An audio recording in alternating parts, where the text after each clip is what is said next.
Amulet has remained tier 0 or 1 through metas with KCI, Hogak, Eldrazi, Oko, Mox Opal, Treasure Cruise and Dig Through Time, Faithless Looting and Golgari Gravetroll Dredge, and to this day. The deck is always the most broken thing in Modern and just avoids bans by being hard to play. This block of text has become a copypasta in my Twitch chat. But originally, it was tweeted unironically by Punt Dan Wine, an MTGO player known for playing a lot of Amulet Titan. Funnily, his statement was disputed by another user. A challenge against some of the strongest Modern decks to ever exist was set up and Punt promptly lost it. While Punt's claim might have been a little extreme, let's give credit where it's due. Amulet is a Modern deck with a uniquely rich history. Amulet has existed through a decade of new card releases, survived multiple bans, and to this day finds a niche in the Modern metagame. This is my Amulet list I've been playing lately, but this year will mark 10 years since I began my adventure with Magic Online, and this was the first list my account ever posted. Whether you are nostalgic for the old times or simply curious, let's journey into the deck's history. The deck was built around the synergy between Amulet of Vigor, Ravnica bounce lands, and extra land drop effects. Amulet lets your Simic Grove Chamber untap and give you a slight mana jump before needing to pick up a land, with an effect letting you play multiple lands in a single turn. Originally, Summerbloom, you can replay a bounce land repeatedly and make 6 mana as early as turn 2. From there, Primeval Titan has been the finisher of choice. You could either go for tons of damage or help yourself survive. With double Amulet, you could just deal clean 20 damage. Should you need to play through removal, Titan could find Tolaria West and transmute it for more pacts to keep the chain going. Tolaria could also find interaction as needed. And with so many pacts already in the deck, Hivemind played the role of a conveniently costed supplemental win condition, making your opponents copy pacts they couldn't pay for. Amulet always drew a certain type of a player with its puzzle-like complexity. I loved how various pieces interacted and intersected ever since I first picked up the deck. It almost fits too perfectly, as if the deck was engineered rather than discovered. Decks like KCI or Lantern would later scratch a similar itch for me. The first mention of Amulet I have dug out on this MTG Salvation forum, a thread discussing the card as it was newly spoiled in World Wake, already mentions the synergy with bounce lands. After all, bounce lands were recognized as generally powerful in both draft and their standard format. Text coverage from German Nationals 2006 showcases a ramp deck brewed by Sasha Thompson, using bounce lands and extra land drop effects even back then. User Tigris immediately posted a brew including Simic Grove Chamber, Amulet, and Summerbloom. Their pair of choice was Seer's Sundial over the yet unreleased Primeval Titan though. It was only a year later that Modern was born. Pro Tour Philadelphia was the official inauguration of the format. It was a pretty wild tournament. It took place before the bulk of the format's ban list was established. The format consisted mostly of various combo decks, Zoo, and Cloudpost Ramp.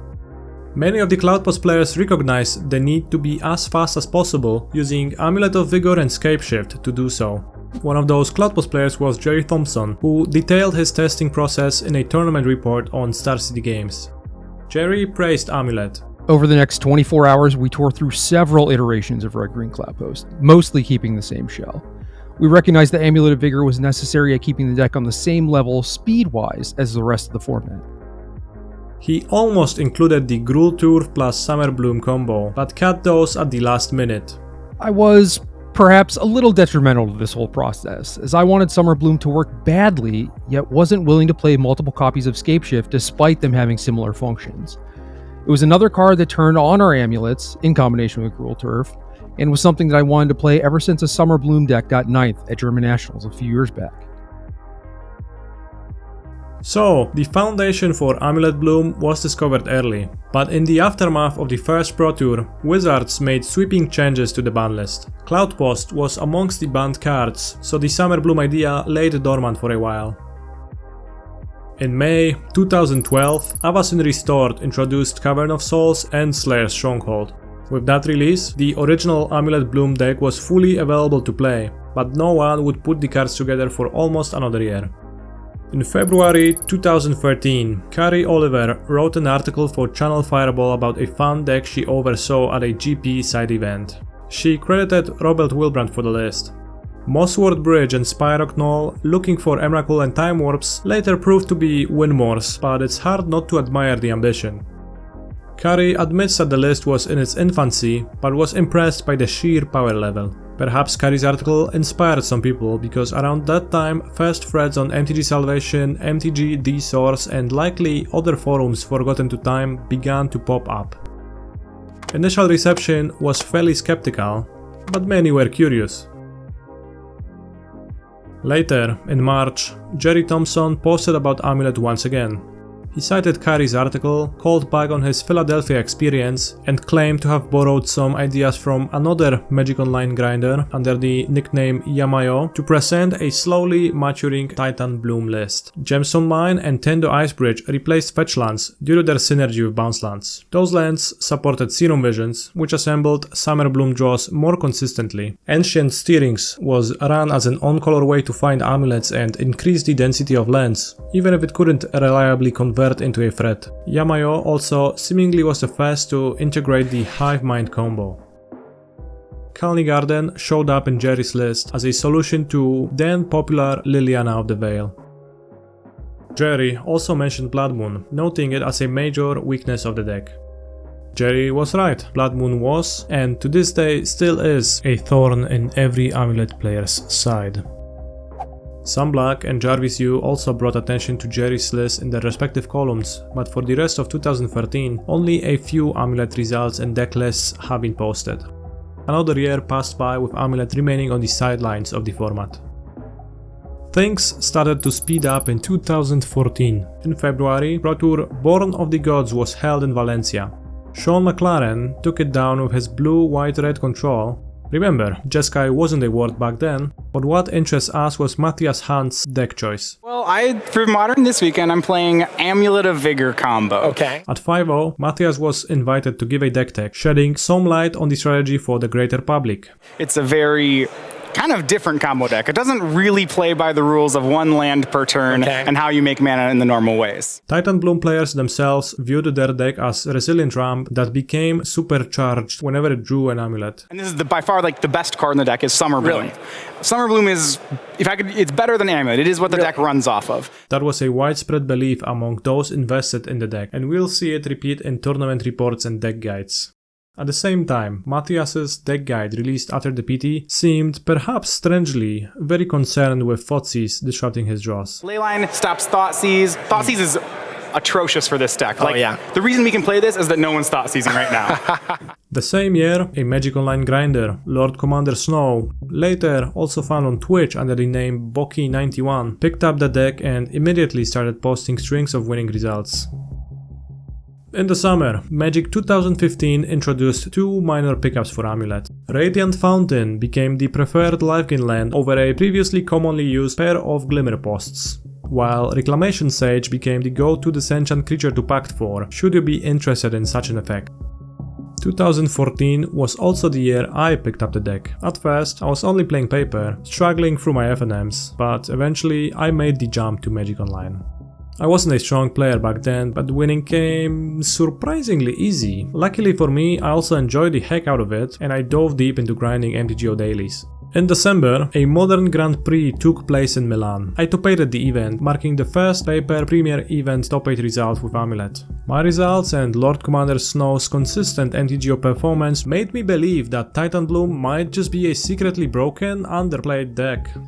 Soon after, in January 2015, Stefan Speck got to the finals of Grand Prix Omaha. His build included Simian Spirit Guide, which, while not popular, wasn't unheard of. Hans Liss ran them a year before. Guide allowed for actual turn 1 kills. I remember watching some of the coverage matches and being surprised by how sloppy Stefan's play was given his result. And there it is, Chalice for 1.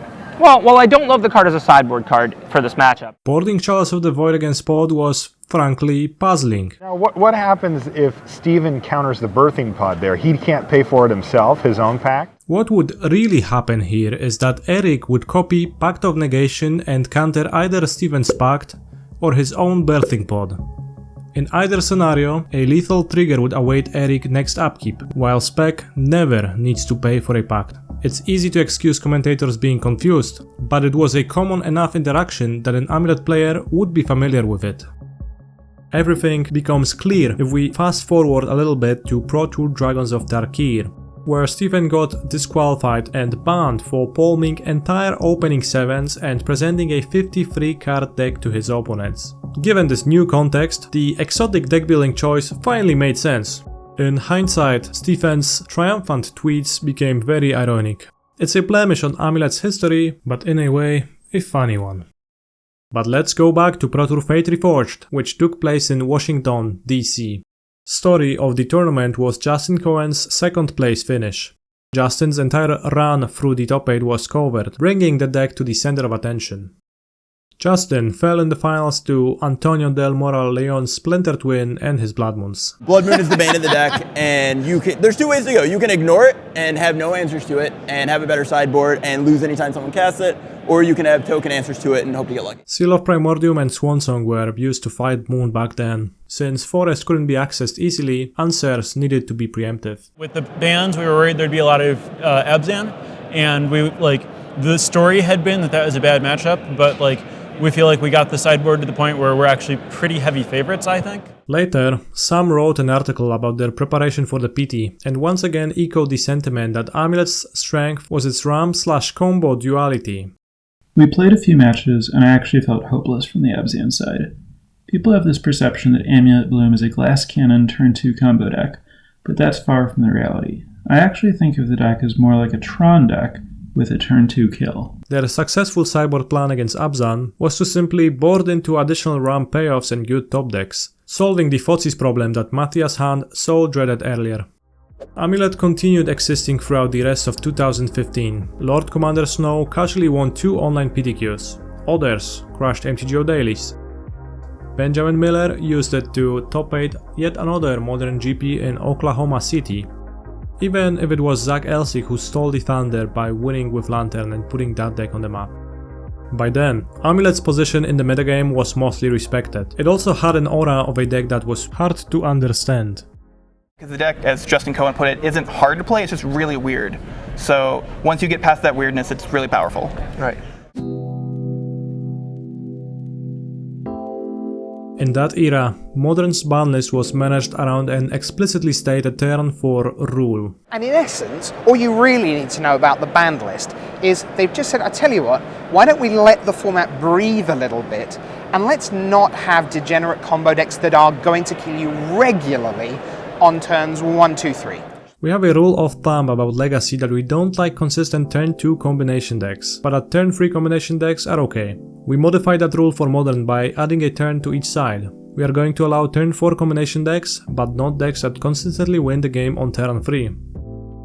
States the article that introduced the format in 2011. Further announcements, like the one that banned Seething Song, often referenced it. What counts as consistent turn 3 wins was left vague, but turn 2 Titans and literal wins with Hive Mind did not help Amulet's case. So eventually, the deck's name started creeping up in ban discussions. Some thought Amulet was a broken deck that needed to be toned down. Others questioned the deck's staying power but were frustrated by the experience of playing against it. In January 2016, Bobby Fortunelli took Amulet to win the SCG Cincinnati Open. In his winner's interview, he was convinced of the deck's imminent ban, wanting to take Amulet for one last ride before it's gone. So I have some things to say about Amulet. I came to this Open because I knew that I would never have a chance to play another big Modern event with this again because I can't make it to Charlotte next week. And the deck is too good for me to not give it one more good run, which I took all the way to winning the finals, so that was great. It's almost certainly getting the axe. And so it was. Bobby was right. On January 18, 2016, Summer Bloom got banned for violating the turn 4 rule. Most Amulet players were left thinking their deck was dead and gone. Pro Tour Oath of the Gatewatch took place a few weeks later. Immediately, the set revealed its catastrophic consequences for Modern.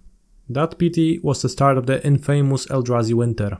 Eldrazi became a tier 0 deck virtually overnight, rendering most other archetypes obsolete and becoming the center of attention for the next few months. Eye of Ugin got banned in April of the same year, and the metagame reverted to classic modern decks like Jund, Affinity, and Tron. Everyone forgot about Summerbloom. Most of its previous pilots moved to other decks. But in their wisdom, when choosing a card to ban, Wizards deemed Amulet of Vigor potential to create a future deck more valuable to preserve. It didn't take long. In August of the same year, Kevin Grove revived the archetype by placing just outside of the top 8 at GP Lille. Kevin replaced Summerbloom with much worse, yet functional enough, Sakura Tribe Scouts. Online players quickly followed suit. This version of Amulet still had access to explosive draws against opponents who wouldn't interact, while the late game remained intact. On the other hand, cheap removal answered Scout, making fast draws much easier to slow down. Kevin chose to run only a single Hivemind. Scout was slower than Summerbloom, so opponents could pay for their pacts more often. And with Splinter Twin out of the picture, there was less need to run interactive pacts. We have Batterskull as like a secondary option. Right. So before, the secondary option would be Hivemind, but without Summerbloom, getting to 6 mana reliably without an amulet is more of a turn 4 thing. Okay. So Hivemind is less reliable, especially with all the green decks in the format. Outdated, Hivemind combo was fading out of the deck lists, leaving no satisfying replacement. Throughout the years, various other cards will try to fill the secondary threat role. For the next few years, the Amulet crew flourished on the SCG Tour, mainly represented by Edgar Magales, Matt Dilks, and a few other prominent players. I started seeing a handful of people on this revival of the Amulet deck. Right. They coined the no bad matchups and Amulet hashtags on Twitter. Get it? Because Amulet is lit, as in cool and exciting. And to this day, people will often denote their Amulet-themed tweets with one of those. In April 2017, Sam Black wrote about Amulet's resurgence. Sam praised Explore, citing drawing a double Amulet hand in his first game with that version of the deck. Without Hivemind, Amulet took more of the role of a ramp deck rather than a combo deck, so Serum Visions started disappearing. Explore was one of the cards to take over those empty early game slots, although many criticized the card and deemed its impact too low. Post-board, Sam also really wanted to transform into an interactive tireless tracker deck, which is a sideboard strategy we'll see sometimes reappear in the coming years. Outside of the SCG Tour, Amulet's performance was a lot quieter. Held back by inconsistency and weakness to Blood Moon, Amulet continued to exist somewhere in Tier 2, always playable, but most often a step behind the format-defining decks. At some point, out of all things, Zakama, Primal Calamity, became a staple choice in most lists. Zakama is undoubtedly cool, but truthfully, it could hardly be considered a competitively optimal choice. Instead, Zakama brings attention to a phenomenon reoccurring every few months. An Amulet player will win an event with the most obscure or exotic tech card, leaving the Amulet community absolutely fixated on the card before it gets forgotten. Hydroid Krasis, Inferno Titan, and Itzquinf are just a few more good examples. In January 2019, Dom Harvey took down SCG Worcester with his innovative Through the Breach build of the deck, crucially abandoning the easy to interact with Tribe Scout and replacing it with more resilient... Wayward Swordtooth? Yeah, that was very short-lived, but getting to ignore cheap creature removal on principle was a very welcome change for the deck. It's also worth bringing attention to Teetering Peaks. I found Teetering Peaks, it was like a light bulb moment. So if you have these and you have Sunhome with Breach, the math actually just works together so perfectly to do exactly 20 damage with no extra mana needed or anything like that. Once Breach into Primeval Titan can kill them reliably, then it's much easier to justify Breach in the deck, and the Emrakul and the sideboard Wallspine Worm are basically a free roll at that point. Okay. In April of the same year, War of the Spark introduced us to the Fire Design era, a change in design philosophy meant to make new releases more enticing. Many of the pushed cards from those sets ended up needing to get banned in various formats, but finally, after many years of not receiving any major new printings, Amulet got some new toys. War of the Spark itself introduced Arboreal Grazer. The Sloth's adoption was fittingly slow. Players at the time were unwilling to give up repeatability and instant speed tricks enabled by Tribe Scout, and at first the O3 body didn't actually match up all that well against the format. Eventually though, Lava Dart and later Ragavan will convince even the most stubborn.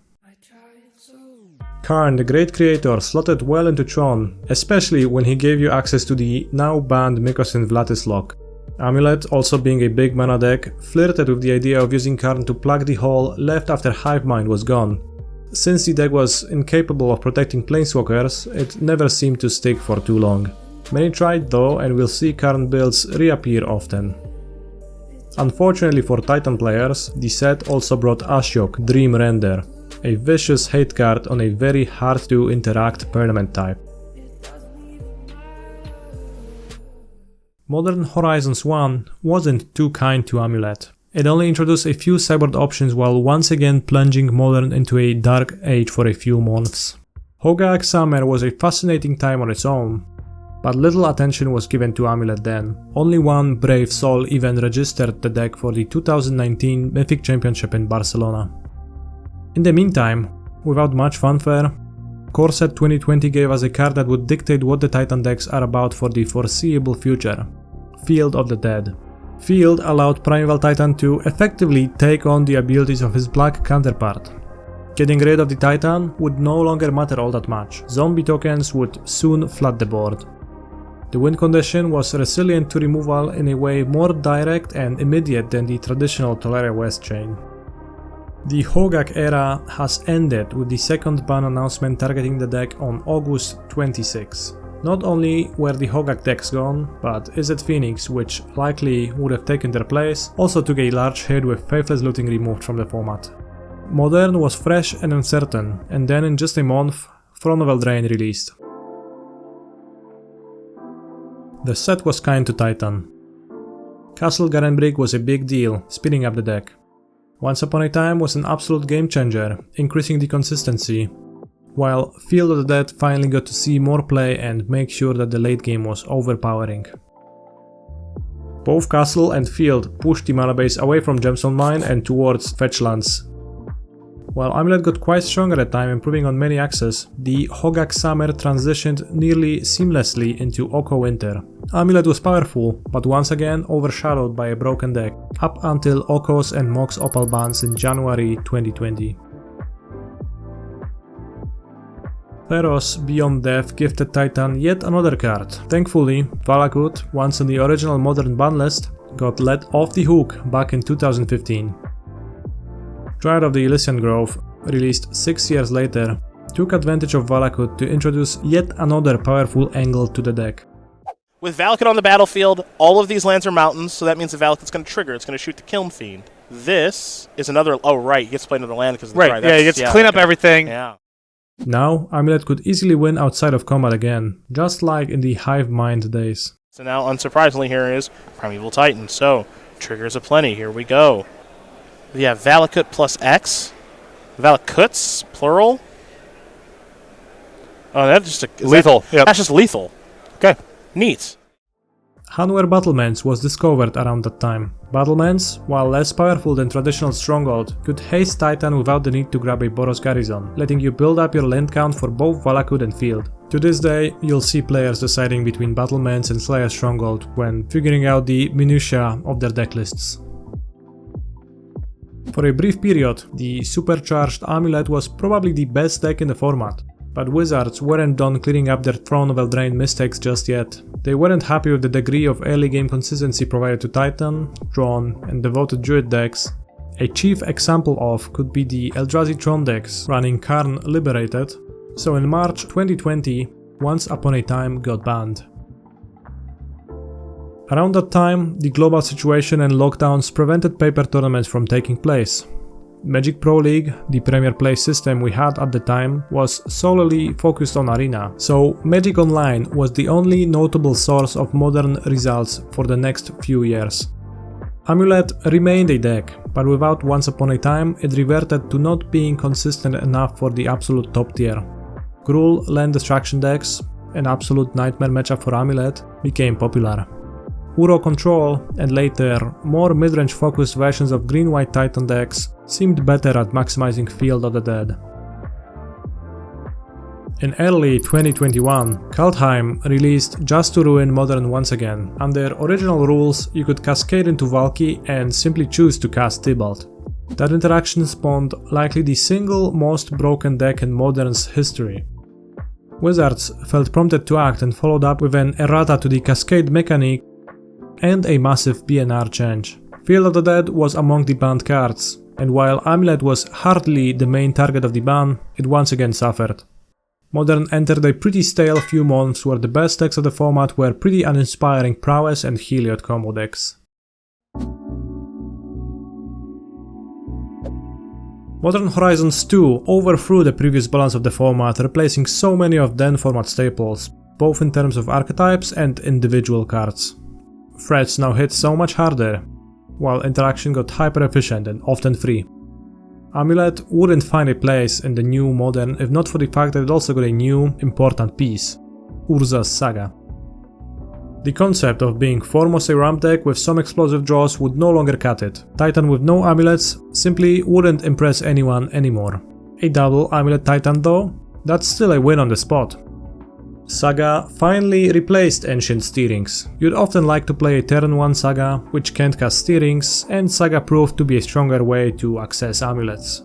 Saga let the deck keep up with the times and pivot into the role of a consistent combo deck. The backup plan of creating constructs was no joke either. Saga's power came at a cost.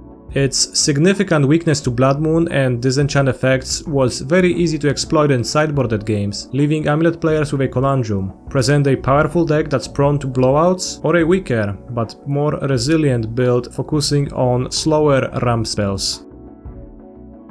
Right after MH2's release, I experimented with Through the Breach and Emrakul once again.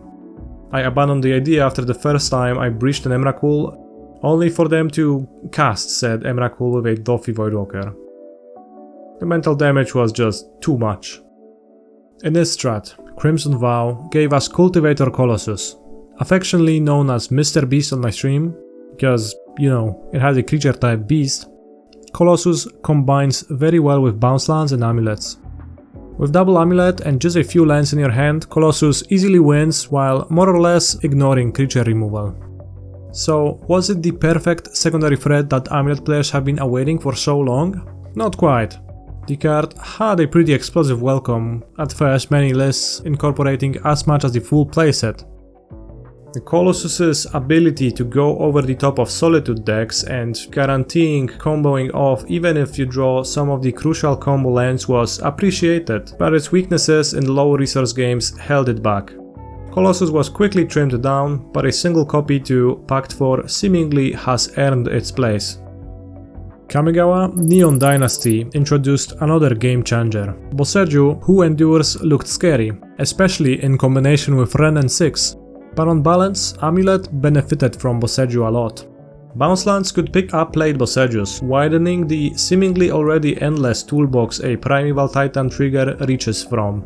Finally, Amulet accessed a convenient answer to the much feared Blood Moon, even if assembling one of the few forests alongside Boseiju could still be challenging.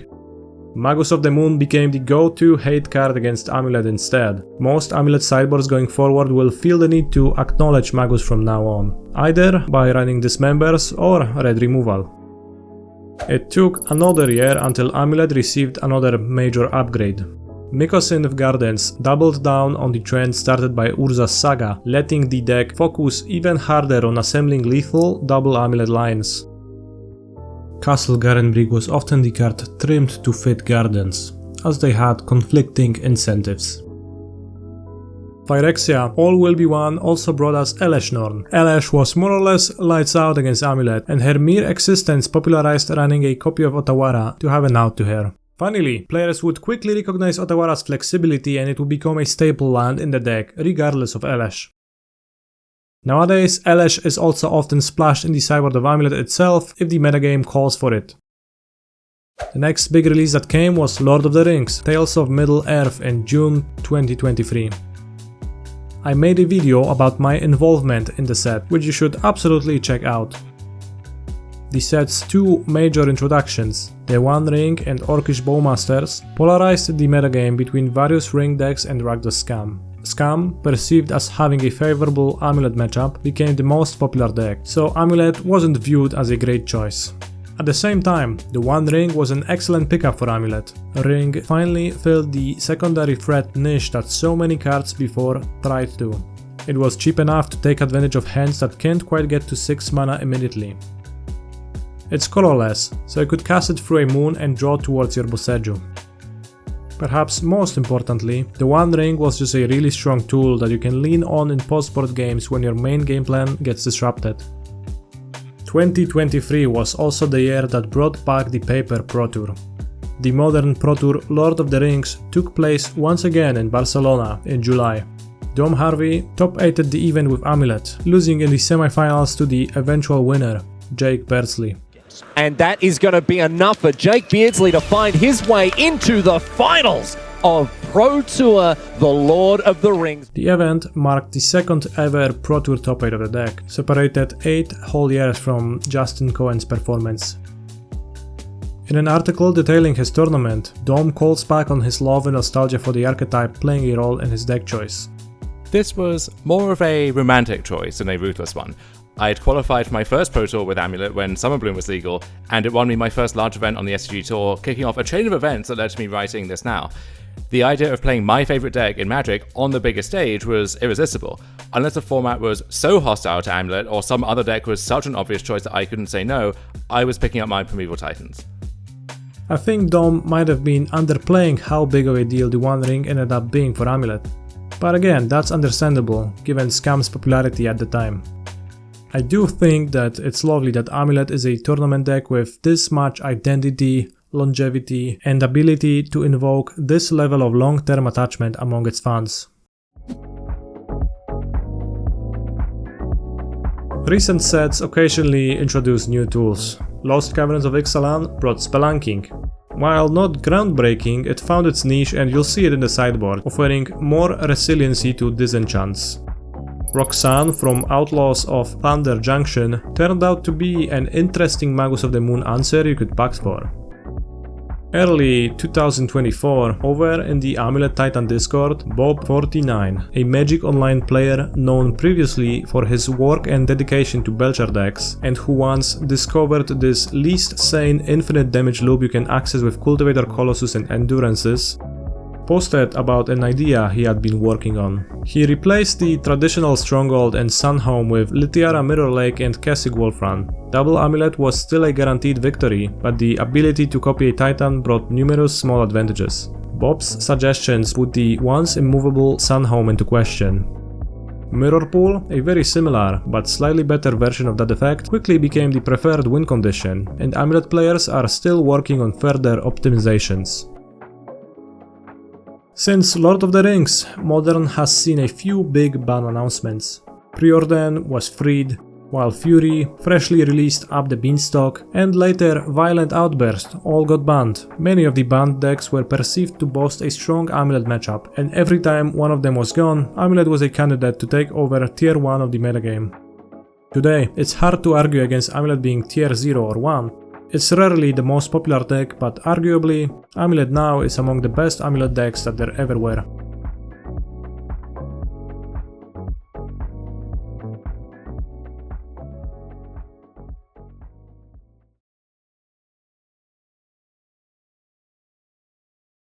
And with that, we are all caught up with the current times. I must say, I enjoyed this nostalgic dive into old deck lists, articles, coverage. Hope you did too. Let me know if you enjoyed the video format, like, subscribe, all of that stuff. MH3 releases in just a few weeks, and it's likely going to overthrow the current status quo of the format once again.